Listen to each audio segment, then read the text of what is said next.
Okay, this is a fun little activity that you can do with students to show them like troop movements and things like that. You can even get your students to do it. It's pretty simple.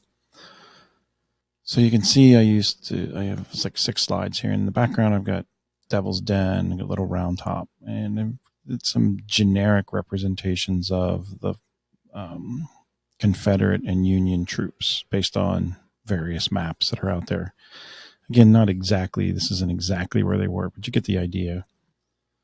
So then my second slide, I can say that I want the students to show that they're advancing toward their position and they're going to go all the way up to on Little Round Top and attack them. The 15th Alabama is going to attack the 20th Maine kind of thing.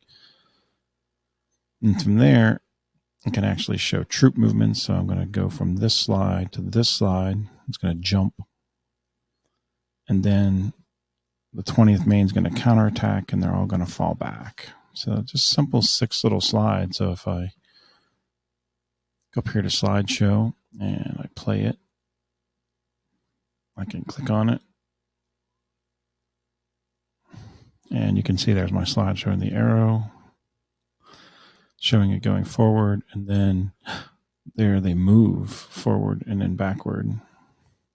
So you kind of get the idea that that's where they go.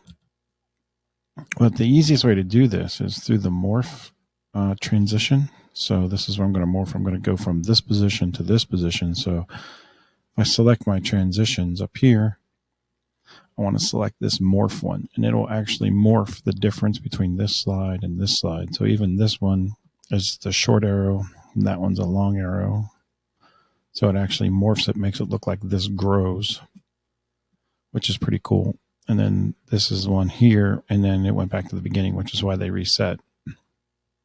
But you can use this morph one. In the past, you used to have to do this, like take this, move a little wee bit, hit another slide, do this, move it another slide. This morph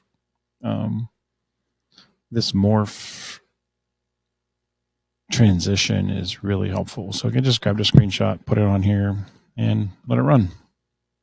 Hope you enjoyed it.